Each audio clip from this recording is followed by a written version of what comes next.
There is a prophecy in the Bible so unsettling that many people avoid thinking too deeply about it. It describes a future moment when Israel, a tiny nation no larger than many small regions on a map, becomes the center of global tension, unlike anything the world has ever seen.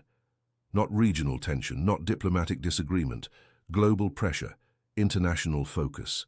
A level of hostility so intense that Scripture describes the nations of the earth being drawn into conflict surrounding one city, Jerusalem. At first glance, that sounds impossible.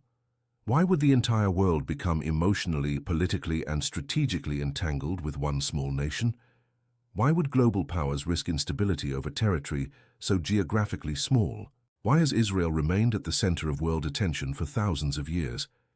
And what if the events happening right now are quietly pushing the world in exactly that direction?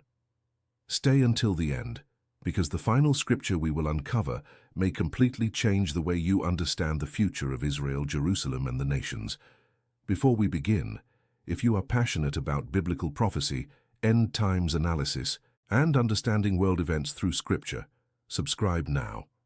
This channel is dedicated to connecting prophecy with current events in a way that is thoughtful, clear, and deeply relevant. And the next videos we are preparing will explore prophetic topics most people never consider until the signs become impossible to ignore. Subscribe now and become part of a growing community determined to stay spiritually awake. Now let's begin with one of the most fascinating passages in prophetic scripture. In Zechariah 12:2-3 we read, "I am going to make Jerusalem a cup that sends all the surrounding peoples reeling. On that day, when all the nations of the earth are gathered against her, I will make Jerusalem an immovable rock for all the nations." Pause and think about that. Not some nations, not a regional coalition, all nations. That phrase alone has fascinated prophecy watchers for centuries. How could all nations become involved with Israel? Historically, Israel has always faced opposition. But the scale described here feels different. The prophecy suggests not merely hostility, but extraordinary international convergence. Jerusalem becomes a pressure point, a burdensome stone, a source of global strain, and suddenly that no longer sounds far-fetched. Look around. Israel is already one of the most discussed nations in the world, relative to its size. Its conflicts trigger global protests. Its military actions dominate headlines. Its policies are scrutinized with extraordinary intensity.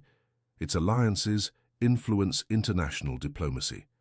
And Jerusalem remains one of the most symbolically charged cities on earth. No other city combines such religious, historical, political, and prophetic significance. For Jews, it is central to covenantal history. For Christians, it is inseparable from biblical narrative and eschatology. For Muslims, it contains profoundly important holy sites. This means Jerusalem is not merely land, it is identity, memory, theology, civilization. And when geography becomes sacred, compromise becomes infinitely harder. This is what makes Jerusalem uniquely volatile. Now add modern geopolitics. Regional instability continues. Religious tensions deepen. Great powers maintain competing interests. Media narratives polarize public opinion globally. Social platforms amplify outrage in real time. A local incident can become international controversy within minutes. This creates a perfect storm. And in this environment, the idea of growing global polarization around Israel seems increasingly plausible. But Scripture goes further. Joel 3:2 contains another remarkable statement.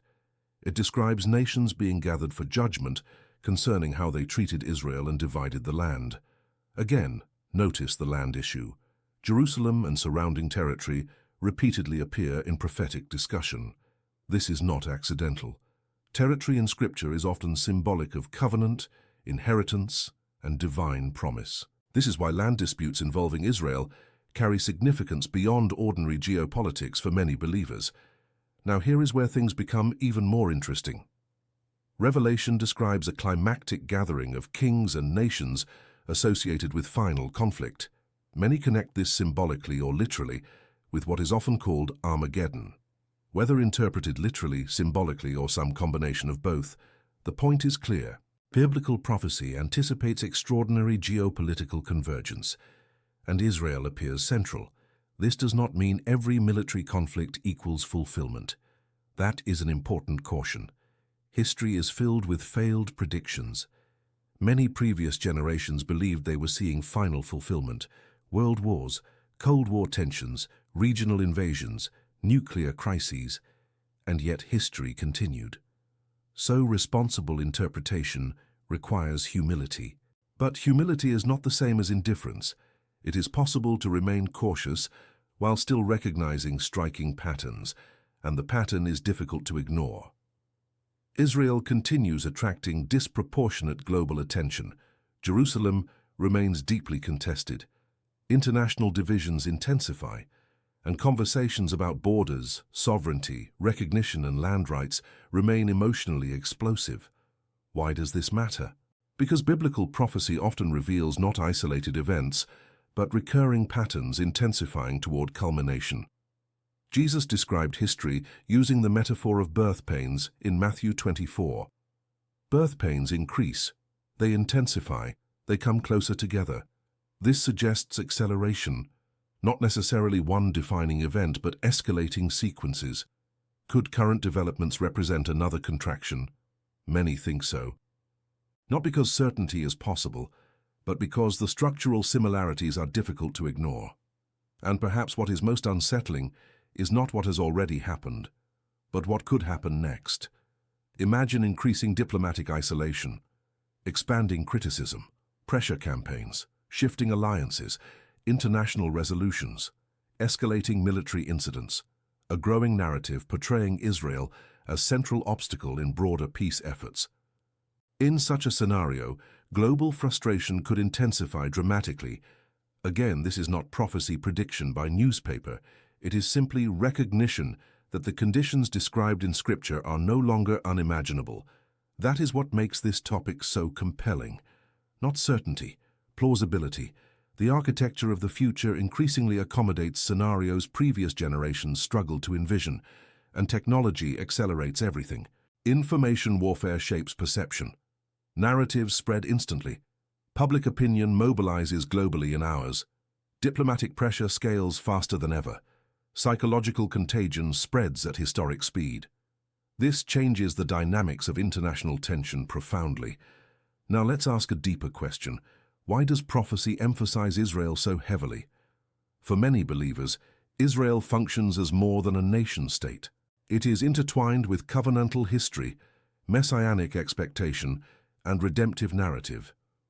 Whether one agrees with every theological framework or not, Scripture undeniably grants Israel unusual significance. This makes events involving Israel uniquely resonant in prophetic discourse. But prophecy is not merely about external events. It is also diagnostic. It reveals human tendencies, conflict, pride, power struggles, fear, tribalism, attempts to secure peace apart from deeper transformation. This is why prophecy remains relevant across generations. It is not only about what happens, it is about what history reveals about humanity. And perhaps that is why these passages feel increasingly urgent. Because the world appears more fragile than many assume. Order is thinner, peace is more conditional, systems are more interdependent, and crises scale faster. This creates a sense of acceleration many find difficult to articulate. Something feels unstable beneath the surface. Even people with no interest in religion often express this intuition.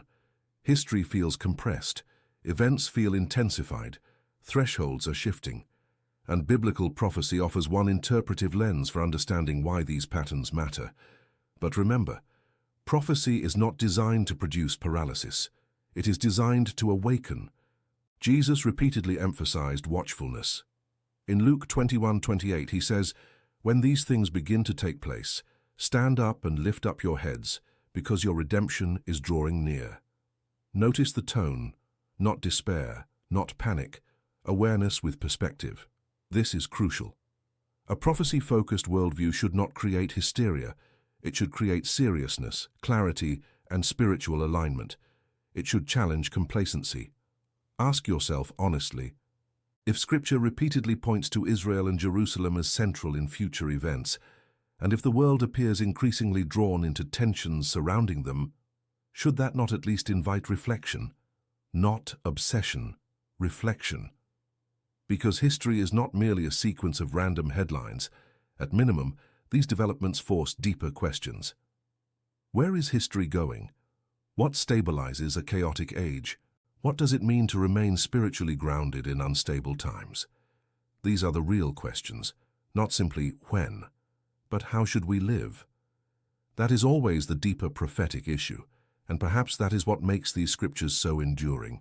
They do not merely predict, they confront. They force people to examine assumptions, security, normalcy, permanence, control, all become less certain. And in that uncertainty, deeper realities emerge. So what happens next? Will all nations literally turn against Israel in an unprecedented way? How will Jerusalem continue shaping global events? Could future peace negotiations actually intensify prophetic significance rather than reduce it? These remain open questions, but one truth is undeniable. Israel remains uniquely central to global imagination, controversy, and prophetic curiosity. That alone is extraordinary. Now, I want to hear from you. Do you believe the world is moving toward the scenario described in Zechariah? Could we actually see growing international pressure against Israel in our lifetime? Comment below and share your perspective. Some of the most thoughtful conversations on this channel happen in the comments, and I read them regularly. And if this video gave you a new perspective on biblical prophecy and current events, subscribe now. Because in the next video, we will explore one of the most mysterious and debated subjects in all of prophecy. The rise of a global leader many believe Scripture calls the Antichrist, how the world could become ready for such a figure, and why many think the conditions are already forming. You do not want to miss that. Subscribe now, stay watchful, and remember, history may be moving towards something far greater than most people realize.